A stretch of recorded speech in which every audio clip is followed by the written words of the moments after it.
부자들이 그렇단 말이에요. 부자들은 어느 특정한 것에 올인하지 않아요. 아, 제가 부자들을 자주 만나잖아요. 네. 제가 우리나라에서 가장 PB센터 중에서 가장 그 하이 클래스, 소위 말하는 이제 이른바 뭐지 하이엔드 쪽에 해당되는 슈퍼리치들 분들을 주로 많이 뵀는데 네. 왜 그러면 큰 손들이나 부자들은 포트폴리오를 짜고 분산하느냐? 그걸 명확하게 이해를 하셔야 돼. 많은 사람들이 뭐 미리 있잖아요. 뭐 IMF를 알고 뭐 미국의 금리 급등을 미리 알고 코로나를 미리 알고 돈 뺐다고요? 펀드를 해지했다고 보여요? 그런 사람은 그런 분은 없어요.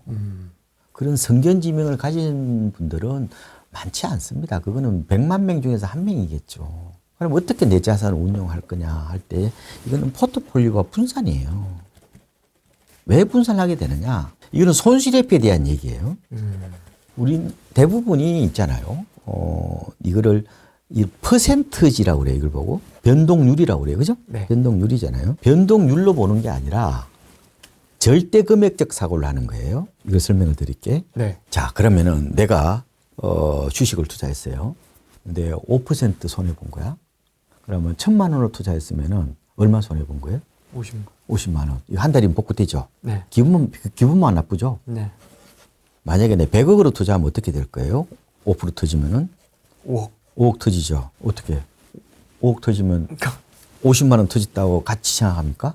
아, 손실은 비대칭적인 거예요. 밤잠을 설칩니다. 아니, 내가 만약에 100억대 자산가라도 5억만 같은 5%라도 5억만 터지더라도 아마 엄청나게 불안해 할걸요. 왜냐? 변동률, 말하자면 퍼센트적인 사고를 하는 게 아니라 절대 금액으로 사고하기 때문에 그럴 거예요. 이런 손실로부터 내가 회피하려면 어떻게 해야 돼요? 자산 배분. 그 자산 배분하는 거지. 어떤 일이 터지더라도 여기서 내가 망하더라도 한 종목에서 망하더라도 그렇죠? 한 어떤 섹션에서 망하더라도 내 삶에 큰 이게 붕괴가 없잖아요. 큰 손의 가장 큰 특징이 그겁니다. 그러니까 한 군데서 말아먹더라도 그렇죠? 내가 내 삶이 큰 이렇게 소용돌이로 빠지지 않는 법을 배우는 거죠. 이게 이른바 보수적 투자자예요. 큰 손들이 어떻게 보면 지능이 높구나 아니면 똑똑해서 그런 게 아니라 기본적으로 이런 손실회피라는 이런 인간의 기본적 심성에 기인한 것이고 금액이 커지면 커질수록 더 보수적으로 될 수밖에 없어요. 그래서 제가 이걸 따라하라는 거 아니에요. 내 돈이 3천만 원밖에 안 되는데 아니면 내 돈이 2천만 원밖에 안 되는데 무슨 내가 200 굴리듯이 해요. 어느 세월에 굴릴 건데. 근데 다만 금액이 커지면 커질수록 더 포트폴리오를 짤 수밖에 없어요. 그러니까 내가 300만 원 투자하는 거하고 3천만 원 투자는 다른 거예요. 300만 원 뭐예요? 내가 만약에 반토막이 나버렸어. 그럼 150만 원 터진 거죠. 한 달이면 복구되죠. 그럼 3천만 원을 만약에 반토막 나면 1,500만 원이면 얼마 걸려요? 적어도 아마 1년은 모아야 될걸? 그죠? 만약에 내가 3억이 반토막 나면 얼마 걸릴 것 같아요? 1억 5천입니다. 저 그렇죠. 그거 아무리 많아도 아마 10년 걸린 사람도 있을 거예요. 30억이면요? 평생 모아도 평생 복구가 안 돼요. 그러니까 이제 우리가 큰 손을 따라 한다고 하는 것은 제 생각에는 큰 손들의 투자 패턴을 따라가면은 그렇게 아마 부자가 아마 큰 돈을 벌기 어려울 거예요. 기본적으로 큰 손들은 보수적이에요. 뭘 배울 거냐? 그래서 큰 손들의 부자들이 어떻게 하고 이런 책들요 시중에 많이 나와 있죠. 네. 그거 절대로 본다고 해서 부자 안 됩니다. 네? 왜? 큰 손들은 어떻게 해서 부자가 됐냐면은 기본적으로 부모를 잘 맞는 거예요. 상속 재산이죠. 두 번째 뭐예요? 사업한 거예요, 사업. 부자한테 배우면은 인맥을 어떻게 관리하고 어떻게 또 내가 리스크를 해지하고 이런 데다 만약에 초점을 맞춰야지. 그 이후에 따라가 봐야 무슨 의미 있어. 기술적으로 이미 다 재산을 이룬 상황인데. 그러니까 기본적으로 부자 따라하기에 대한 책들은 재테크 책들은 상당 부분이 저는 개인적으로 허상이라고 보는 거예요. 그게 KB 부자 보고서인가요? 그거는 대부분 있잖아요. 사업하신 분들이잖아요. 네, 그거 보면은 그렇게 나옵니다. 통계가. 포트폴리오 짤 수밖에 없어요. 금융자산 비중이 높습니다. 확실히. 근데 뭐 내 집 마련하는데 뭐 올베팅이 아니라 지금 대출을 40% 내 집 사야 되는데 어떻게 포트폴리오 짜가요? 안 되죠, 그거는. 그래서 부자들을 뭘 존경을 해야 되냐면은 부자가 되기까지의 그 과정의 열정, 그 다음에 사업적 마인드, 이런 걸 더 존경해야 되는 거죠. 그 이후는 약간 일반 서민들이 따라하기 좀 힘들걸요. 중산층은 따라하기 괜찮을 것 같아. 그러니까 중요한 건 몰빵하지 않는다는 거. 이런 걸 우리가 배울 필요가 있죠. 그렇죠? 뭐 그런 건 할 수 있지만 저는 개인적으로 위인전 읽는다고 위인 안 되거든요. 저 어렸을 때 얼마나 위인전을 많이 봤는데 위인이 안 되고 있잖아요. 네, 그러니까 이순신 장군 이게 저 위인 본다고 그래서 지금 이순신 장은 안 돼요. 쉽지 않아요. 그러니까 부자책 배운다 그래서 공부한다 그래서 부자 안 됩니다. 그러니까 중요한 거는 이게 모든 어떤 대상물이 있을 때 그걸 너무 이렇게 막 영웅하거나 이런 건 안 맞아요. 그러니까 부자들한테 배울 수 있는 거는 저는 삶에 대한 열정 그리고 어떤 인맥 이런 게 좀 크잖아요. 이런 걸 좀 과정은 좀 배울 필요가 있고 그렇지만 그 이후에는 기본적으로 부를 이루고 난 다음은 대부분 포트폴리오를 잘 짜기 때문에 근데 금액이 커지면 부자처럼 해야 되겠다 이런 거는 좀 벤치마킹 할 필요가 있지만 너무 부자들이 막 신출 기문이라고 그러네. 네, 네. 막 그런 것처럼 보시면 안 돼. 그 많이 영화되어 있어요 지금 잘못 알려져 있는 거 있습니다. 똑같은 서민처럼 이렇게 일반적인 사람이에요 부자분들도. 많이 만나보셨을 테니까 자수성가형 그런 부자들은 어떤 열정과 어떤 좀 차이점이 있나요? 일반인과? 거의 사업하시는 분들이죠. 거의 사업하시는 분들이고 셀러리맨들은 그렇게 많지는 않아요. 네, 뭐 좀 성향적으로 뭐 어떤 성향이 좀 그건 다양합니다. 그게 무조건 뭐 나를 따르라 이런 뭐 카리스마 있는 분들이 뭐 큰 돈 벌 것 같죠. 그렇지 않아요. 오히려 내향적인 분들, 샤이보이들이 부자인 경우가 많아요. 오히려. 그거는 CEO들의 특성은 제가 부사장도 해봤잖아요. 저도 벤처기업 있었잖아요. 5년 동안 근무했잖아. 막판에 제가 뭐 사장도 해봤지만 사장분들이 의외로 샤이한 분들이 많아요. 반드시 막 이게 큰 기업체 뭐 운영하시면은 막 엄청나게 막 강감참 그랬나? 뭐 이런 엄청나게 그런 그 호걸들 있잖아요. 그런 것 같죠? 아니에요. 그렇지 않아요.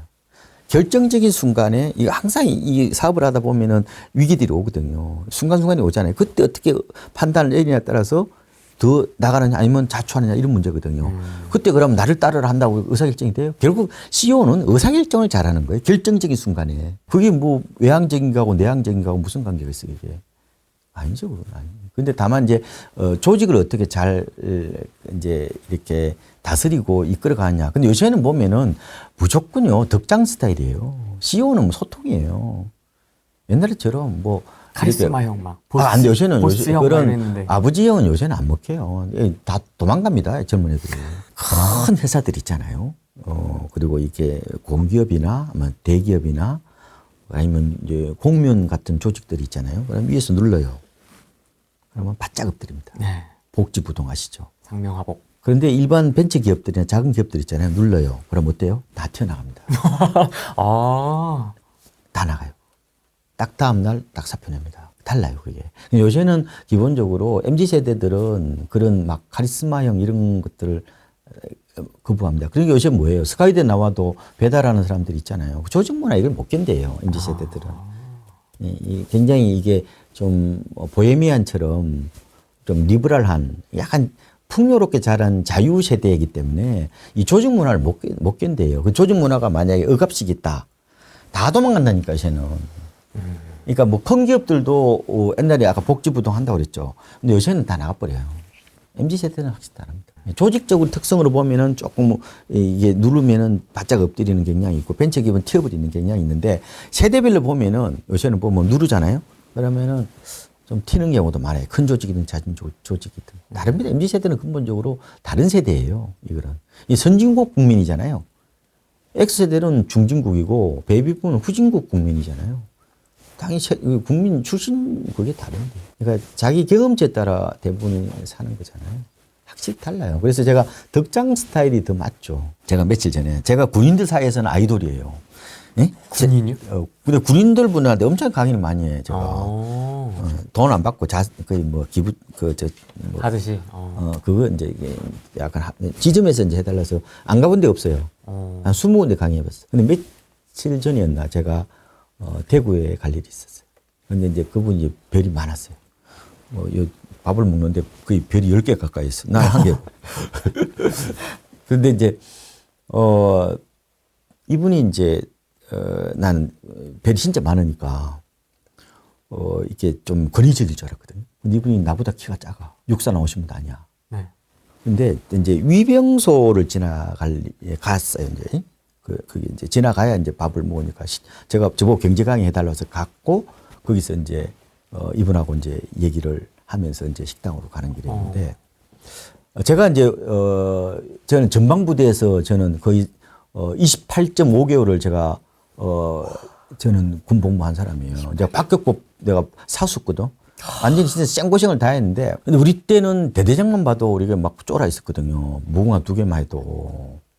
근데 이제 별이 많았는데 어쨌든 그 이제 이병수를 이제 어쨌든 지나갔어요. 우리 때는 바짝 그래가지고 막 달달 뭐 그러잖아요. 네. 총성 그러더니. 근데 이분도 그렇게 하죠. 이병수니까. 뭐 별이 그렇게 많으니까. 그런데 이분이 문을 여시는 거야. 뒷문을. 나는 그 옆에 앉아 있고 뒷문을 여시면서 손을 흔드시더라고. 그래 수고 많다. 밥은 먹었나? 우리 것도 생각을 해. 우리 같으면은 문 안 열죠. 문 안 연단 말이야. 문을 왜 열어? 문을 왜 열어? 그거는 너하고 나하고는 다른 애인데. 와, 그래서 이분이 문을 열고 그래 너 고생 많다. 밥 먹었나? 라고 얘기를 했을 때에 그러면은 그 말단 2등병이나 1등병이 그 장군을 바라보는 그 어떻게 보면은 시가 물론 너무 그렇다고 거리가 없어지나? 그런 덕장 스타일이 요새 MZ세대들한테 맞는 게 아닌가. 이분이 왜 그렇게 뭐 키도 안 크고 또 육사도 안 나오셨는데 그렇게까지 별을 많이 달았을까라고 생각해 보니까 요 사이는 확실히 어떻게 보면은 지시보다 어떻게 보면은 소통, 그죠? 이런 것들이 중요한 덕목이 되는 사회다. 지금 소리 지른다고 되는 거 아니야. 지금 소리 지르는 시대가 아니라 약간 나긋나긋하게 설득해 나가는 그리고 공감해 나가는 그런 과정인 것 같아요. 문화가 엄청나게 많이 달렸습니다. 제가 부동산 트렌드 수업을 썼잖아요. 저 트렌드에 대해 관심이 많아가지고 시대가 많이 바뀌었죠. 가장 중요한 게 밑에한테 함부로 지시하면 안 돼요. 왜 그래야 되는지 그걸 설명을 해줘야 돼. 내가 왜 해야 되는데요? 뭐 그런 데잖아요, 요새는. 네. 당연하죠. 확실히 달라요. 그럼. 요새는 점검도 많아가지고 네. 꼰대짓 하면 안 돼.